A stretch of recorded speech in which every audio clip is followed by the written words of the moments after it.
All right. Hello, everybody. It's John with ActionFlix.com. Welcome to the ActionFlix podcast. And I have a special episode of the podcast tonight.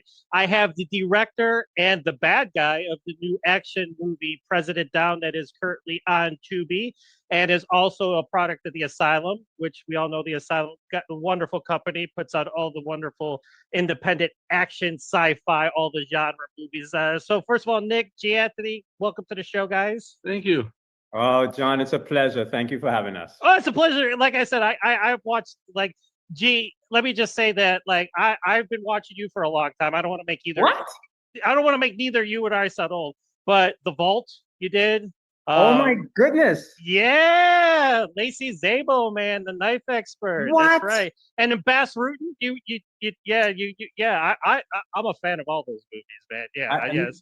Oh So my goodness. Wow, Nick, he did his homework, Nick. Absolutely. And then Nick, I wanted to say Well, he knows you. He watched them. yes, of course. Oh my. Do you know Ken Barbette and I from Eliminator with Boss and Michael Yes, Rooker? Still Eliminator. friends. Yes, that's the one. We're Yep. still friends. Wow. That's awesome. Yeah, I love those movies. Like I said, those are fun little indie movies. And then Nick, I wanted to also say we were talking about how you blew up the earth and in one of your films, and I also like Isle of the Dead. That was a fun little zombie movie that you did and everything. So yeah, great genre films that you guys have done. But let's talk about the President Down. First of all, Nick and G, how did you guys know each other prior, or was just getting to know each other? I met him on a casting tape. Oh, okay, sounds good. Okay, he did. And I liked him. Yeah. There you go. Remind me to tell you a story when we get to the part when we were filming about that, exactly what he just said there. Absolutely. He said one of the most profound things on set. But anyway, yeah, no, first time. Okay, cool. So how did the concept of President Down come about, Nick? So how did you get involved? I didn't write it. It was Kenny Zinn, who's a doctor. Mm-hmm. Who is friends with David Ramaui, and he had this idea, and I guess he wrote a script that was it was really, really big, that's what Asylum does, I luckily get the ones that have a little bit better budget, but the same with all the sci-fi movies. They give you blockbuster, where you need $70 million to do it, and they say, oh, there you go, here's a shoestring, go for it, and so this guy Kenny Zinn, who's a doctor, wrote the script because he's friends with David Ramaui, and then Jeff Mead, who has done a number of films. He's an actor. Yes, I was going to talk about Jeff Mead. Kickboxer 5 with Mark Dacascos. Yes, another one of my favorites. Yeah, so Jeff wrote it. He wrote it, and I remember talking to him like a year before. He's like, "Oh man, I hope they don't fucking ask me to direct this because this is going to be impossible." He's like, so he went through the long development period with TUBI, because TUBI gets involved with them. They give their notes and everything. And so Jeff Mead ended up rewriting the whole script. And he's like, yeah, I don't know how the hell they're going to do this. And I'm like, oh, I know how we're going to do it. We're just not going to do it. We're going to do what we are capable of doing. And that's the way you have to kind of approach these, because they had actually, if we would have shot it in Florida, we would have been able to, because it was like one of those fan boats. There was like a whole fan boat swamp chase. Oh, okay. Yeah. So, I mean, there's things that are just no, that, not in California with the budget that we have, but we then, rewrite it on the fly and do a big warehouse fight, Wow. Right. And then was that Las Vegas? Were you on location in Las Vegas? We shot it all in LA. Okay, so it's all in LA. Okay, gotcha. LA has everything. Right.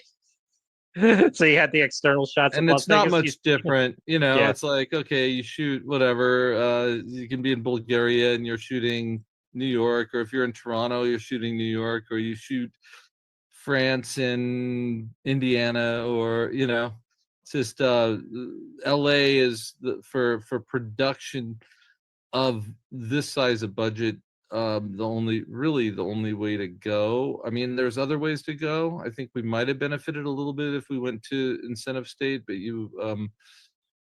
they have all the resources they have here, so it doesn't make sense to leave.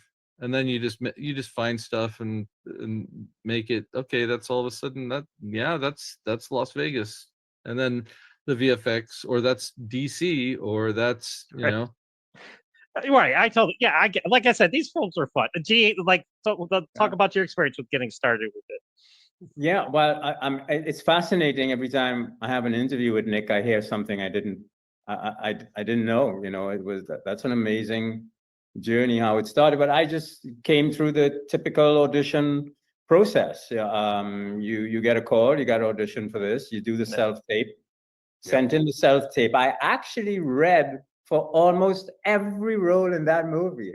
Nick may not know that. I kept getting called and then getting called back, and then finally, at the end, I got called for Dr. Walsh, and so I was quite surprised when I got the offer. Very surprised. From that moment on, I think I emailed Nick, just introduced myself, and he got back to me right away. Very few directors these days get back to, I want to say, I don't want to make them seem like a smaller bit, but to the supporting actors, a lot of the focus is usually on the leads. Nick got back to me right away, answered the questions I needed, and then I didn't want to bug him after that, because I know what production is like, and the director, once it's past that prep stage, it's in the director's hands, baby, from that moment forward, Now it's interesting, G, because like your tech, like again, it's on Tubi. Like I get a little spoilery. Not, I'll try not to get too. But you're essentially dead at first. Like your character is a dead man at first, but then it turns into you're the big bad. So well, this is where Nick's brilliance come in, because the day that I wrapped, they didn't know that Nick had a conversation with me, and he said, I'm thinking about writing an additional scene for you. Are you available on the next day? I said, yeah. So after they clapped on the wrap, I actually showed up on another day, because most people, I can give it away now a little bit. Most people don't realize I'm there from the opening scene. Yes. And Nick sitting in the audience, and Nick shot even a lot of the other scenes after that. I'm in a lot of those scenes, but Nick just found a way to do it. Just one person out of everyone that saw the movie so far was a director who directed me decades ago. He was one of the first people to watch it. He said, G, that Nick did a good, because I noticed you. And the only reason I noticed you, G, in those scenes was because I know you, Well, I had you in it was a decision on the production, on the, on the studio end, that like, not to feature you in the beginning, but I had it in the edit at one point where you were featured in the opening as well. I think you did it. Yeah, because I know you shot a lot more, but I think we have close-ups and stuff, but it turned out fine. It absolutely did. He's in the presidential conference sitting there, Yeah. So what I like, again, like these are like, again, I'm a product of the 80s and the 90s. So like watching these types of movies, like we all remember like when the Sci-Fi Channel had all the premieres and stuff like that, HBO had, this is kind of like, it gave me that feel. And to me, it's like a warm hug, like, because it's like when I was growing up, these are the types of movies I was watching. And I love the cast, because one, you have Jesse Kove, who's pretty much probably the next generation action star. I mean, he's got it in his genes, and we'll talk about that in a minute. I think he's still Gen Y. Gen Y? Okay, I'll say Gen Y. Okay. Yeah. I mean, his dad was the biggest star for us. Right. Yeah, of course. Yes. Jesse's his son. I mean, yeah. So Cobra Kai, Jesse's like, he's just definitely like a reacher or something. He's like, he's gonna be an action star. you know? Absolutely. Well, like when I was watching this, I was like, yeah, it's like he's got the look, he's got the tone, he's got the moves and everything. And then again, like you got Lorenzo Lamas, again, big fan. Like I watched his movies back in the day. You got David Chokichi. I'm like, it's I David know. Chokichi. Everybody's like Mr. Baywatch. So it's like, so Gail O'Grady, who is, she's predominant as well. So talk about putting this cast together. Well, things come together. Like me and Jesse had done another movie together called D-Day. Yes. And we had a great time on that, and we've been in touch and everything. And then this one came up, and I like called David Ramaui, and I'm like, it has to be Jesse. And he's like, I agree, you know. Yeah, yeah. And then he went. So the process is you have to go to TUBI and get permission on everybody. Oh, so TUBI gives you the final word on it, huh? They do on the top, like the top four, you know, and the stars, or you know, the bigger name actors. Let's just say like Chokichi, Gail O'Grady, and it all. I mean, if nobody really understands, like when you work with Asylum, it's kind of scary sometimes because it comes together last minute sometimes, you know. Yeah. Because that's when you can get for the budget. You can't, there's no agent that commits early on.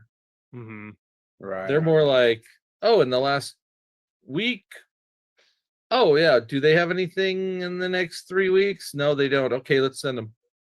So you're not even sure like they're gonna be in this movie like right before you're ready to shoot it. No, but Like, people that audition, like G, like Yeah. that's an early cast decision, you know, because he's, you know, but no, it's you know, it's really hard to cast budgets when they're smaller, you know.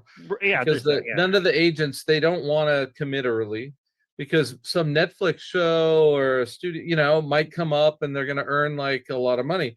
So then it always happens that it just happens to come together like last minute, which is the best time to get some names for films, you know.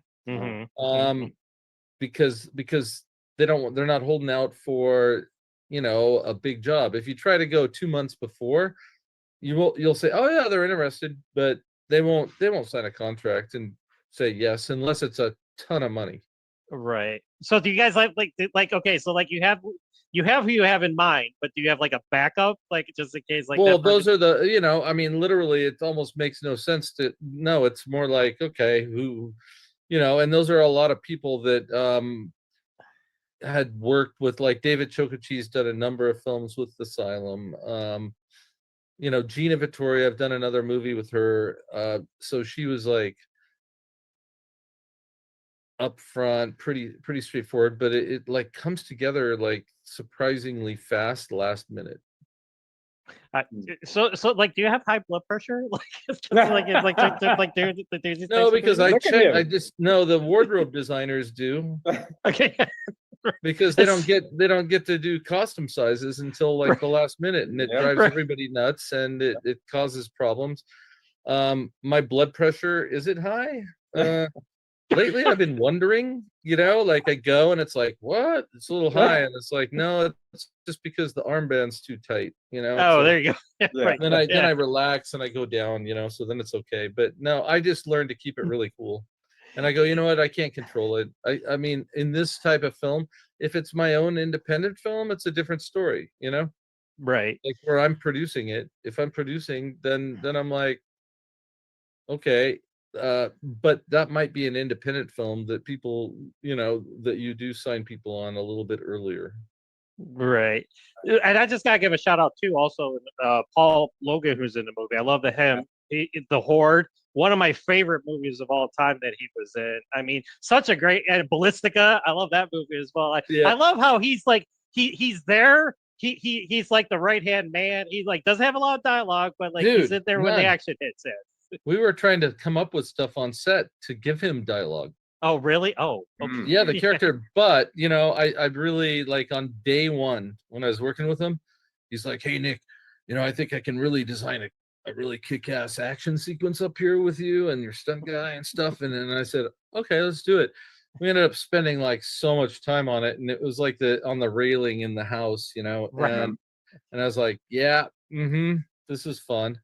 And then we were all, the cast was all pretty cool together, and they're like, oh yeah, you know what, hey, he's like sitting in the car with us, let's just come up with some stuff, or let's just throw him my line. And so, and he was so cool about it. He was That's there wasn't as much dialogue for him, but I was like, okay, I'll utilize some good fight sequences with him, and he was amazing. He I was kind great of to work with. I kind of Really dug cool it because guy like too. he was a man of action. He was there, like he was there when the bullets Dude, started flying that's and stuff it, like that. exactly. And everybody was like sharing, they all didn't care. There was nobody like going, oh, I have to be the close up. It's like everybody wanted to just be part of they were just having fun, I think. Everybody, Yeah, like, I haven't heard anything otherwise. Like, most people were just like, this is fun. And I had to block shoot because the film had 218 scenes. And so there's a lot of block shooting, which means, okay, combining like a lot of scenes together. So it almost feels like a play or something when you do that. And so everybody gets their coverage though. right. And so, yeah. Well, that's awesome. Now, G, let me come back to you now. Yeah. Like now, at this stage in your career, like playing a role like this, like obviously you're the antagonist. Do you draw from anything, or do you just kind of build it from within and be like, hey, this, or does Nick do you like this is the way it's going to be, type of thing? Well, I mean, if you look back at most of my career, it's always been cops and good guys and doctors. And over the last 2.5 years, I landed one role in a show that hasn't even come out yet, and they made me grow this beard and to play this bad guy, a coyote in the desert. And then, of course, my agency got a hold of a picture the sound guy took on set. That's the picture they use, and suddenly it's just all been bad guys, which are nothing like me, but they're just so enjoyable. It's just so, I'm very into, like when I had to play cops or detectives, I have cop friends that I go hang out with, I drive around with them, get to know the lingo. So any role that I take on, like I played a vampire once, I went and I hung out in cemeteries. But when you're playing a guy like this, who is a villain, who is taking over a so-called plane, there's no real place to go. Right. That, right? I can see Oh that, no, yes. come on. You told me you went and died before you did that opening scene. So I had to do a lot of, I hate a lot of written notes. That's why I hardly ever come to set with a script, if people haven't noticed. I don't have an objective here and this here and that here, because I tend to live the people. Like if I'm going to take over this plane, I'm living that thing for days before. Like if I'm going to take over this plane, what would I actually be doing today? And for this role, I had to do a lot of that on my own. But at the end, coming to like the last 2 days before shooting, I started studying Charles Manson. Oh, okay. And the one thing about Charles was that he's doing an interview like this, and he's just like a normal guy.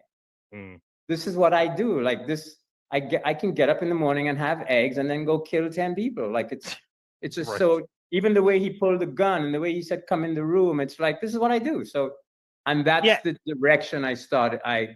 I decided that I should take. To me, it seems more threatening that way than, oh, here comes the bad guy. Move over there. Go over to the wall. No, it's, yeah.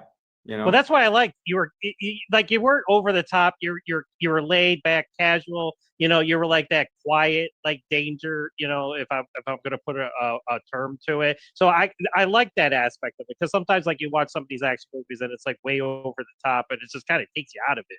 You know what I'm saying? But for you, it's like the way you did it. You're like, you're like when Dina's character comes in, you're just like, hey, come in here. Like, okay. Join. No, I think you're like, join us or something like that. Yeah, come on in. Of course she's gonna come in. You're holding a gun on her, but it's like, so I love that aspect. But Nick had a very he knew though how he wanted it, and that was based a lot on our discussions through the play. He said, okay, G, from this point forward, you've lost it. And that was when he went into the control room and he said, you've had it.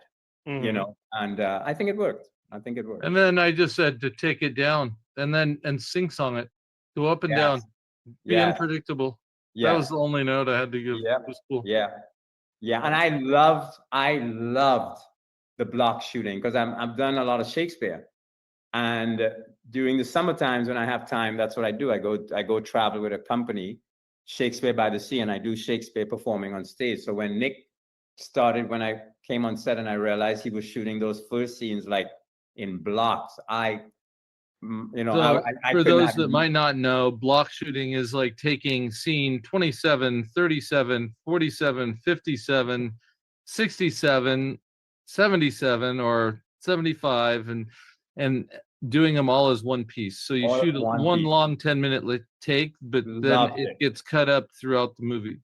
Loved it. So to have the ability, even though he cut back and forth, like in that scene when I finally took over, that he shot that whole thing first. Like, so all the beats were there, all the actors, they had to know when to run in. That was all one piece. And I just love that. I love that he did It was that. hard though. I mean, in the control room was hard because it was like we, you know, all the power went out in that, and all the monitors. We had to stop shooting because we didn't have anybody there. It was like a Sunday and nobody was there to set up the computers again. So all the monitors that are on the walls were gone. So luckily I was kind of relieved because it was like this was really a hard scene because it was shooting and stunts and it was like so many scenes together, and so and everybody's like, okay, so we just got to step through it one step at a time, boom, boom, boom, boom. And then once they do it once, then it's like everybody has it down. It's pretty cool. Yeah. I was just going to ask you if you had any challenges, like, you know, filming, because obviously, like when you're doing independent, you know, it's like, you know, like you're constricted by, you know, budgetary reasons and stuff like that. Shooting. Yeah, living so, in yeah, oblivion. Yeah. So like besides that, like was this a relatively easy shoot, or did you have like your share of like a lot of like things happening? It wasn't easy. Okay. It was a lot of stuff to do every day because 218 scenes is still, I mean, it's a lot. And then, you know, but we don't really do too much overtime. Just it's pushing things forward. So we really have to push things to go faster, and the actors, like when they're on point, that helps a hell of a lot. And all the actors on this were really on point. They were great. That's awesome. So again, of course, I do an action film website, so I'm going to talk about the action. I enjoyed the action sequences, like I especially the warehouse shootout, and I really like. Of course, you have the stunt coordinators and stuff like that, but I really liked how like during the scenes, like then it would go into slow motion, like you know you'd see Jesse doing something, then it would kind of do that Matrix kind of effect to it. I was really digging that. So I was really impressed by the action in this one.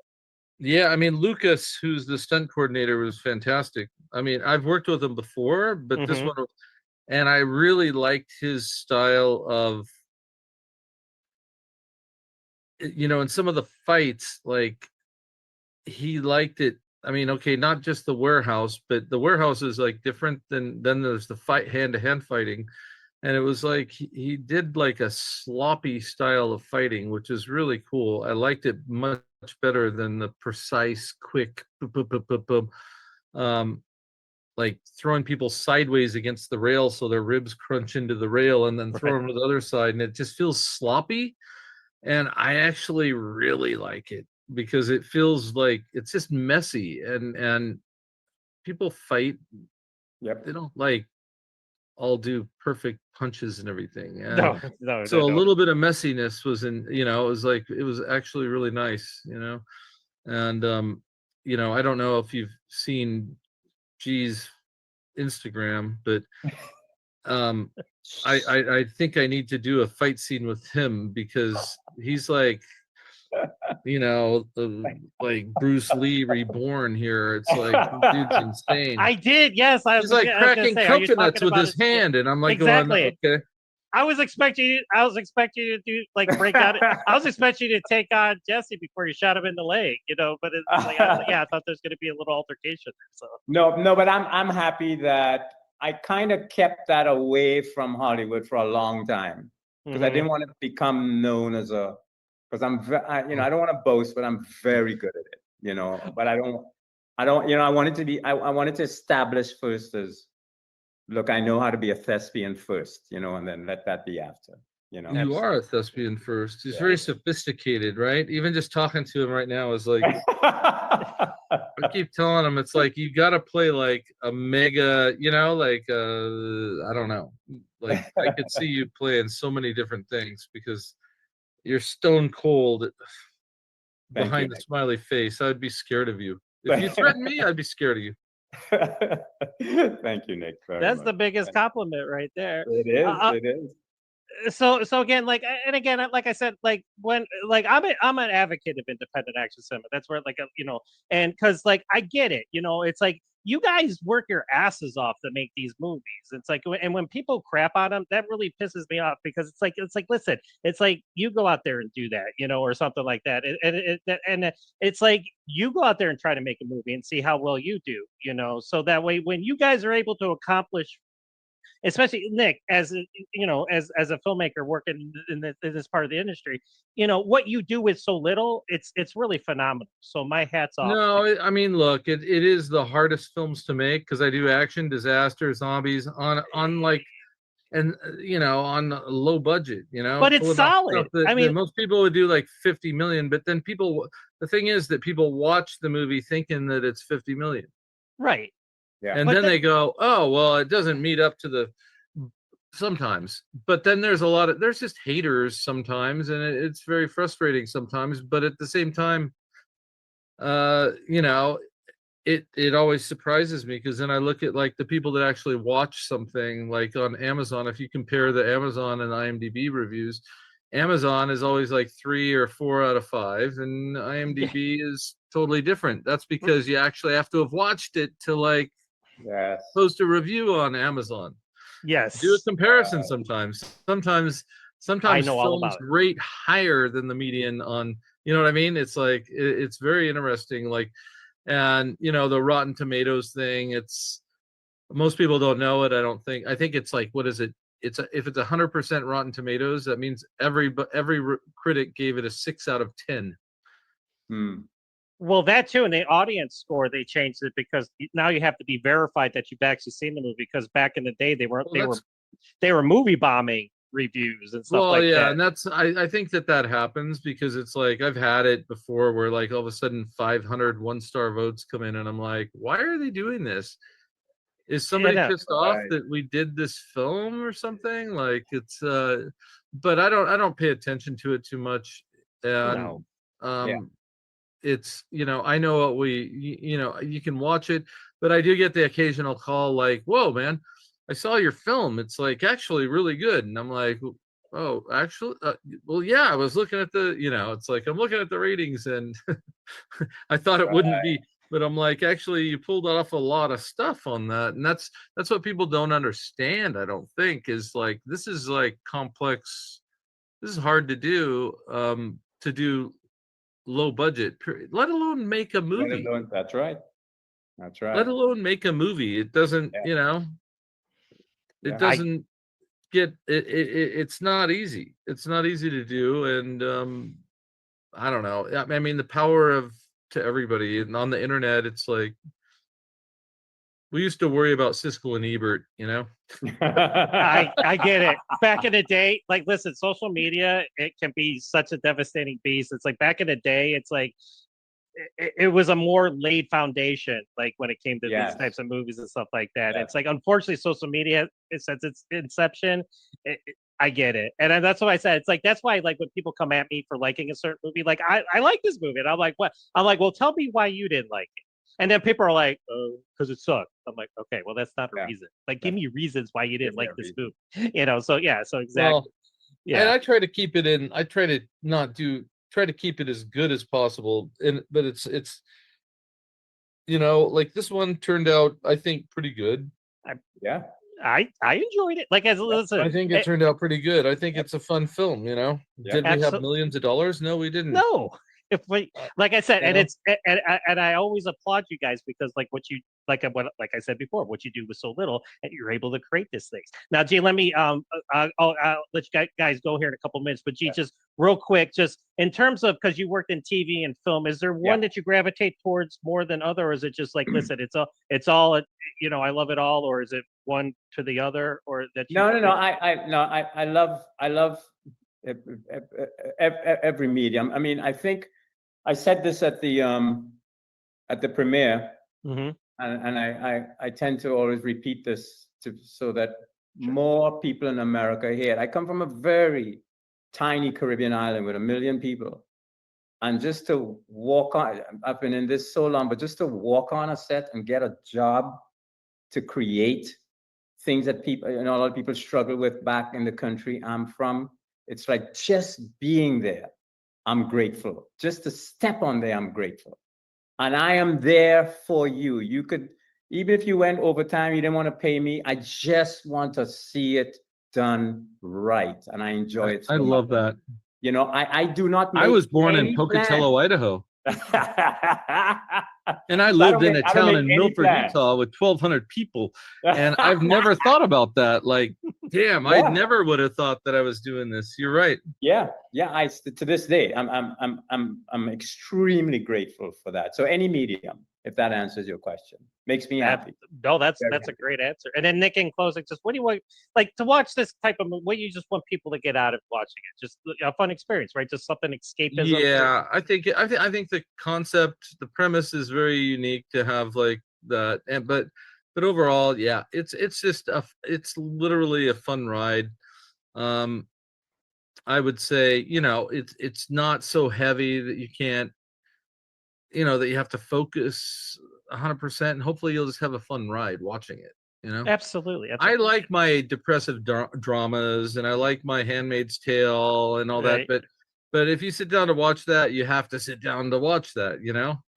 Then like there's the other extreme. So I mean, but overall, yeah, have a fun ride. It's a little throwback to, you know, 80s action adventure, just you know, or action. It's political, a little bit, you know. So, but overall, it's like look at it with eyes of like, okay, this is like a fun 500,000, you know, 1 million, whatever film, you know. It's like Right. it's not, it's made without resources, and figure out how it was done. Awesome. Like I said, thank you guys so much for your time. G, Anthony, like I said, I've been a fan of yours for a long time. Like Wow. Eliminator, The Vault. I mean, like I said, I was big fans of those movies back in the day. Wow. He needs the next Breaking Bad or Better Call Saul, you know. Sure. my Like God. he'd be a great character on a TV series. Thank you, Nick, very much. Thank you, John, so very, very much. Very And good. again, it's on Tubi right now. Like I said, President Down, Jesse Kove, son of Martin Kove, next gen action star, G. Anthony doing his bad guy thing, and then Nick Lyon just trying to make sure his blood pressure doesn't go too high while he's shooting all this. And let's not forget David. My blood pressure goes high just doing this. No. No, David and Gina and Gail and Jesse and yeah, they're all fine. Lorenzo, David Ramawi, next time David Blatt. I'll just end with this. Next time you get Lorenzo in a movie, just make him throw one kick because we all know he can still do it. So just make sure he gets one. No, he couldn't on this one. He couldn't? Was he injured? Was he injured? Had just had knee surgery. Yeah. Oh, okay. Yeah. So Okay, it was hard to forgiven. get him to stand too long. He was like, Nick, can I please sit down? Okay. And do the scene. And I'm like, I'll forgive him. That's okay. Yeah, he had just had knee surgery, so he was kind of limping a little bit. Yeah. All right, Lorenzo. Well, you're forgiven. Then a big fan. Nice guy though. Absolutely. Like I said, I've been a fan of his for a long time. But again, guys, thanks again for your time. Like I said, I just saw the movie yesterday. I'm going to be putting out a review in a day or so. So I liked it. It's right in my wheelhouse. Like I said, if it shoots, blows up, you know, you got Paul Logan and Jesse Kove beating people up. It's like, what's not to love? Yeah, so you guys, and it moves fast. It's that's the other thing. Yes. The film stays ahead of the audience a little bit. Yes. Absolutely. Right? Yeah. All right, guys. Well, you guys All have right. a great rest of the day. I mean, it's probably nighttime there by now where you guys are at. Yeah. So, all right. Thanks, John. Have a good one, guys. All right. Thank you, Bye-bye. Ron. Thanks, Nick. Good seeing you again. You too.